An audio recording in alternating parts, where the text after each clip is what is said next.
The coconut, as we know it, is a biological lie. We call it a nut, a simple, benign classification that deliberately hides a far more radical truth. This is not a nut. It is a seafaring drupe, a biological vessel, an ark in miniature, engineered by evolution for a single, audacious purpose: to conquer the world's oceans alone. Its design is an uncompromising masterpiece of survival. A tough, leathery exocarp shields a buoyant, fibrous husk, a natural life preserver capable of withstanding the relentless corrosion of salt and sun. Within this remarkable armor, it carries its own sterile provisions: pure, life-giving water and a payload of nutrient-rich endosperm, a perfect starting kit for life. For months, even a full year, it can drift on hostile currents, a self-sufficient castaway destined for the shores of a barren atoll or a new volcanic island. It asks for nothing, surviving where almost nothing else can, cracking open the code for life on seemingly lifeless land. This was its story for millennia, a solitary saga written by tides and winds across empty, blue horizons. But this botanical marvel holds a deeper secret, one that would transform human history. Its solo journey is only the first act, for its true, world-altering potential would only be unlocked when it crossed paths with another great navigator: humankind. So how did this one, solitary drifter, this master of oceanic dispersal, become the single most important biological key that allowed our ancestors to map and settle nearly a third of the Earth's surface? How did a fruit designed for loneliness become the very engine of human expansion?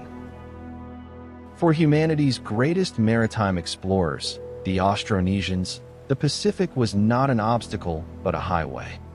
Their challenge was not a lack of courage, but a battle against the fundamental limits of the human body: thirst, hunger, and exposure.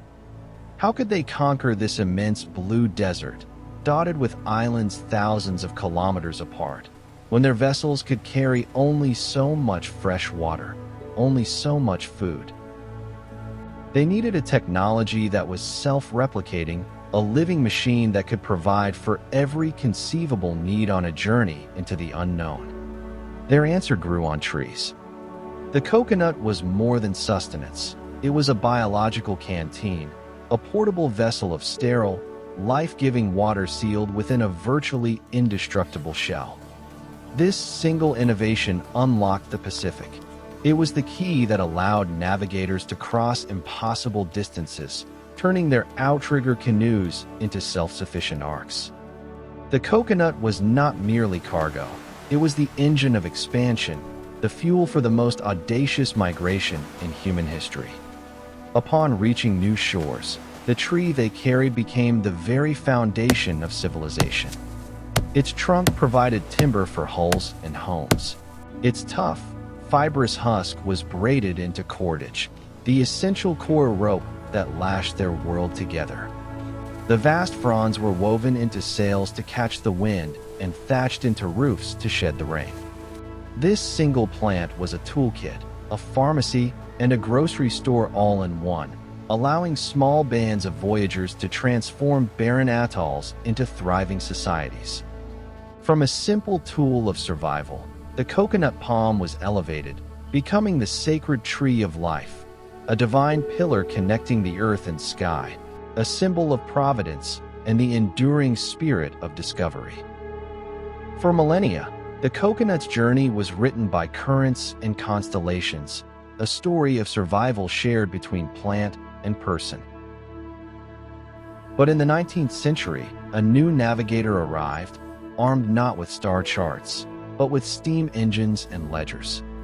The age of empire had dawned, and it spoke a different language, the language of commodity.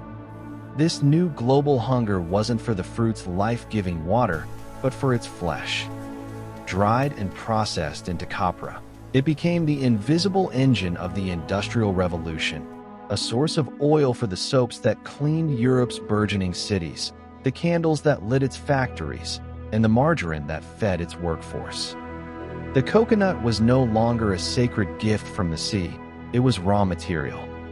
Vast, ancestral lands, once mosaics of biodiversity, were raised and disciplined into endless, geometric rows of plantations. A living coastline was remade into a factory floor. The ancient rhythm of subsistence gave way to the relentless pace of the production line, as island economies were shackled to the volatile demands of London and Amsterdam. The double-hulled canoe, a vessel of discovery, was now dwarfed in harbors bustling with steamships. The face of the voyager, etched with the wisdom of the ocean, was replaced by the strained faces of laborers, loading the wealth of their islands onto ships bound for a world they would never see. The coconut had completed its final voyage, from a symbol of cosmic harmony to a mere cog in the great, grinding machine of global trade. Today, the coconut is a paradox. Encased in minimalist packaging, sold as coconut water, oil, and flour, it has been rebranded as a 21st century supercommodity. A multi-billion-dollar wellness empire built on an ancient seed. We see it as a symbol of sanitized health, a clean, digital-age product. But this sleek modernity obscures a fragile truth. The global supply chain is showing its age. Vast monoculture plantations established in the colonial era are now filled with senescent palms, their yields declining sharply. Rising sea levels and intensifying storms, products of a changing climate, threaten the very coastlines where the coconut thrives. The tree of life is facing its own mortality. This vulnerability forces us to reconsider its entire story. For decades, we believed the coconut conquered the world alone, a buoyant seed drifting on ocean currents. But that's only half the truth. The real key to its global dominion wasn't just its ability to float, it was its profound synergy with us. The coconut was the perfect biological engine for humanity's greatest maritime migration. To the Austronesian navigators, it was a living canteen, a source of sterile water, energy-rich food, and fibrous rope. It wasn't just a passenger, it was the fuel. The coconut didn't simply colonize the Pacific. It co-authored the settlement of a third of the planet. Its journey from a wild nut on a primordial shore to a colonial cash crop to today's fragile global resource is a mirror. It reflects our own ingenuity, our capacity for expansion, and our devastating short-sightedness. It is the ultimate parable that even the most resilient symbol of life has a breaking point, and we are the ones pushing it there.